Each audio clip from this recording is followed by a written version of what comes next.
Olha, depois de quase um ano e meio, precisamente 17 meses, o Plano Nacional de Educação foi finalmente aprovado por uma comissão especial da Câmara dos Deputados. Uma das 20 metas do plano foi especialmente comemorada. Ela prevê que nos próximos anos o Brasil invista em educação 10% do Produto Interno Bruto, PIB. Nós vamos saber o que isso representa com o coordenador geral da Campanha Nacional pelo Direito à Educação, Daniel Cara. Tudo bom, Daniel? Tudo bem. Então, tá feliz? A pergunta é essa. Muito feliz. Está feliz com a aprovação do PNE? Muito feliz, muito cansado, porque deu muito trabalho, mas Sim. Foi uma grande vitória. Agora me diga uma coisa, eu sempre tenho essa pergunta assim, esses 10% são realmente, eu queria que você me explicasse isso, eles são realmente necessários? Ou como dizem alguns estudiosos da questão, se você melhorar os investimentos, melhorar a aplicação dos recursos que estão aí, com um pouco mais, obviamente, seria suficiente. Não é uma coisa, uma meta mais política do que outra coisa? Não, para nós os 10% representam uma conta. Nós calculamos quanto custa a educação de qualidade.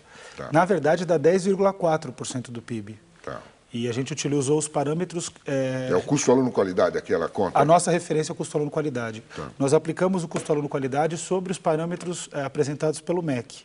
Então, não dá nem para o Ministério da Educação, e por isso que a gente conseguiu a aprovação, dizer que essa conta está errada, porque os parâmetros foram os mesmos, mas nós aplicamos o custo aluno-qualidade. Tá. E aí que a gente discorda de quem diz que não precisa de 10%. É muito simples, é só você ir até uma escola pública de uma periferia, de uma grande cidade, para não falar das cidades pequenas, Sim. que você vai ver que as condições são indignas para o ensino e aprendizagem.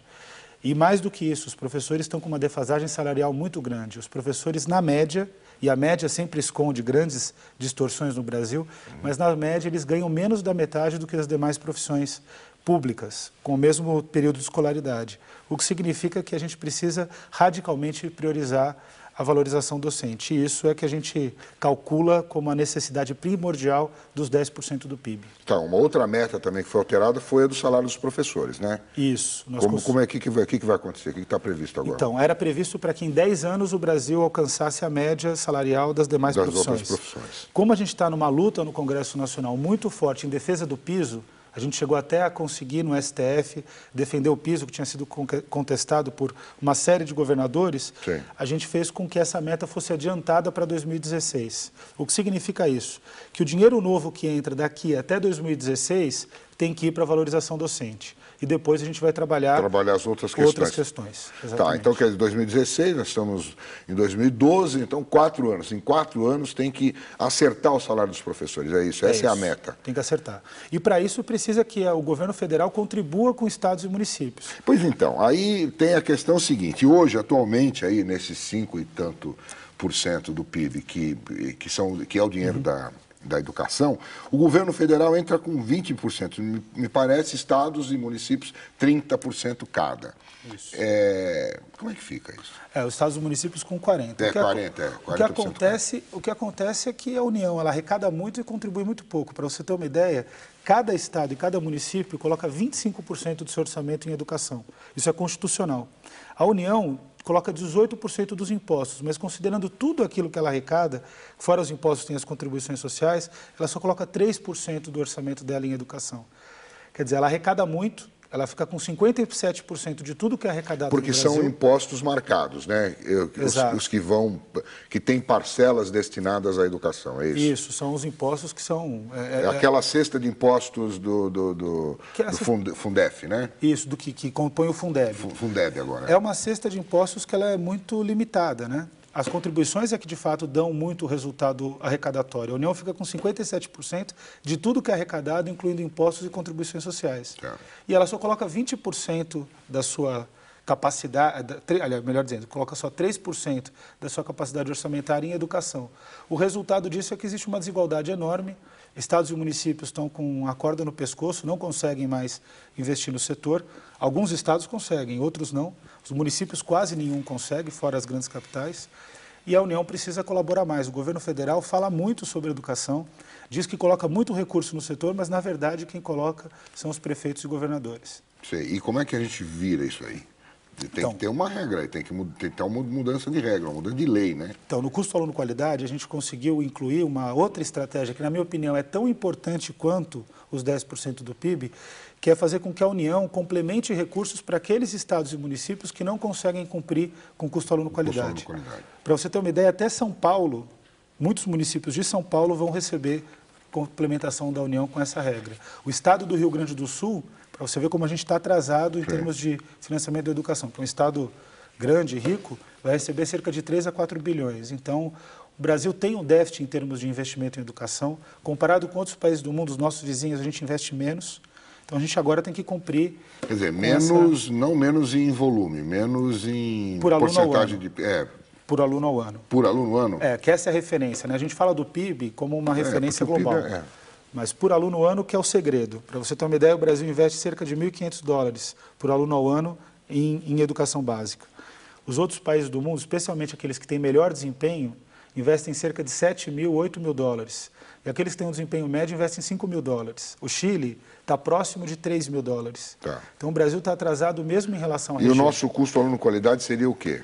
Seria quanto? O custo aluno-qualidade, numa média, numa generalização, ele chegaria próximo dos $3.000 em 10 anos.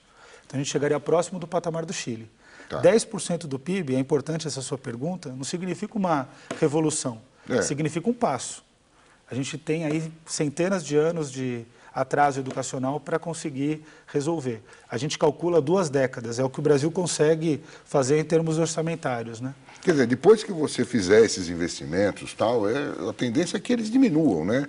Que essa relação do custo da educação com o PIB diminua, não é isso? Exatamente. A nossa previsão é que, considerando a quantidade de crianças e adolescentes e jovens que estão fora da escola, a quantidade de adultos analfabetos, a gente vai precisar de 20 anos de investimento crescente. Então, alcança 10% do PIB em 10 anos agora, mantém 10% do PIB na próxima década e depois começa a diminuir. Só que aí, como um outro país já vai ter emergido, né? Quem teve boa educação nesses 10 primeiros anos vai fazer diferença, vai ser mais produtivo, vai ser um profissional mais capaz, isso vai ter um impacto econômico enorme. Então, a gente acredita que esse é um projeto de país. Agora, se você pensar nisso que você está falando, de investimento em 20 anos, quer dizer, o grande investimento que tem que ser feito é no fundamental, não é nos primeiros anos de escolarização, que é ali que está o nó da história? Então, hoje as pesquisas mostram que educação infantil é ensino fundamental. A gente já avançou para mostrar que a formação da criança, especialmente na primeira infância, ela é tão ou mais estratégica do que a fase de alfabetização. Uma criança que vai para a pré-escola, ela se alfabetiza muito melhor.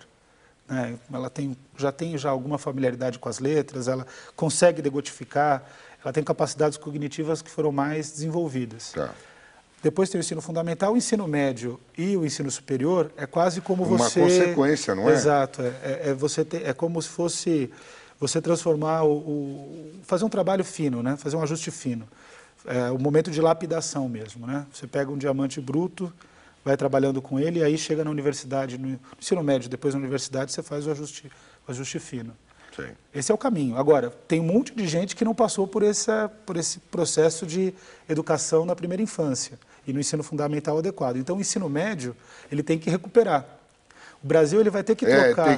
Tem que conviver aí com algumas situações, né? Exato. Porque o ensino médio hoje, os jovens não ficam, não querem. Primeiro porque o ensino médio também tem que ser repensado, talvez, né? A gente discute bastante isso aqui na Univesp TV, formas de repensar o ensino médio e torná-lo mais atraente para o jovem. Porque ele ainda é um ensino médio do século XIX, né? Exatamente, é muito antiquado. Né? E os alunos são do século XXI. E o professor é do século XX. Não é essa questão, está mal colocada ainda, o ensino médio é uma coisa que ainda tem que ser repensada. Mas o grande investimento teria que ser no fundamental. Mas e agora, o que acontece? Qual é o próximo passo disso aqui? O próximo passo é o Senado Federal. Na Câmara está resolvido? Na Câmara está resolvido. Foi uma comissão especial, ela aprovou e está... Tem um pequeno risco, porque o governo ele foi derrotado de forma acachapante. Ele nunca imaginaria que a sociedade civil conseguiria impor uma derrota ao governo com unanimidade, que foi aprovado com unanimidade. A proposta do governo era 7,5, né? Era 7. O relator avançou para 7,5. Depois para 8. Depois para 8. pela nossa pressão. Quando chegou nos 8, a gente falou, bom, agora a gente vai jogar toda a pressão que vai chegar nos 10. E aí a gente conseguiu, né? Tá certo. Bom, agora, e agora? O que vai para o Senado? O Senado vai ter que analisar rapidamente a matéria, porque já está muito atrasado. Pois é, né? Isso era para 2010, né? Isso aí. Para 2010, imagina, né? Já estamos então, 2 anos aí. Né? O Senado vai analisar a matéria, a gente já conversou com alguns senadores, especialmente com o presidente da Comissão de Educação do Senado, o senador Roberto Requião, que é senador pelo Paraná. Ele está comprometido com a ideia dos 10%, com esse projeto, porque para nós é 10% com custo-aluno qualidade. A gente determina um orçamento e diz como ele tem que ser gasto. E esse gasto do custo-aluno qualidade facilita o controle social. A cada 2 anos tem que ser lançados relatórios para mostrar como isso está funcionando. Para nós não adianta só dar o dinheiro, tem que ter boa gestão. Certo. E transparência nessa aí. E transparência. E ele está comprometido com isso, agora vamos ver, né? Porque o governo vai vir com tudo. Porque o governo no Senado, você que está enfronhado lá, ele tem maioria, né? Ele é muito predominante. Né? Então, se o governo quiser realmente cercear isso aí ou diminuir ele consegue. Então a gente teve 2 grandes derrotas do governo esse ano. A primeira foi o Código Florestal, mas foi uma derrota para o mal do país, né? Quer dizer, o país não se beneficiou com isso. Como no caso da educação, é uma derrota do governo em que o país se beneficia. Vamos ver se a gente consegue manter essa derrota para o governo lá no Senado. Tá bom então, Daniel. Então vamos esperar então agora os próximos passos, né? E ver se o governo realmente enfim, se sensibiliza e deixa passar esses 10% do PIB. Deixar passar, eles não vão deixar, mas a gente vai ganhar, eu acho que eu acredito. Você acredita que vai ganhar? Eu acredito. E com relação às outras metas, está tudo certo? Não, tem uma meta que eu acho que a gente tem que melhorar muito, que é a meta de qualidade da educação. Então não é um desafio pequeno do Senado, porque ela ficou muito confusa. Ela misturou qualidade com avaliação. A avaliação é um instrumento da qualidade. Né, mas ela não é de medir a qualidade, medir a qualidade, de mensuração. Mas ela não é, a avaliação não é aquilo que gera qualidade. Essa é uma ideia do governo que ele tem trabalhado, que o Enem revolucionou o ensino médio. Sim. Não foi o Enem que revolucionou o ensino médio, até porque o ensino médio está muito mal. Quem melhorou o ensino médio foram os professores, os secretários de educação, os trabalhadores, os estudantes. Os educadores. Os educadores. Então, a gente precisa acertar essa meta.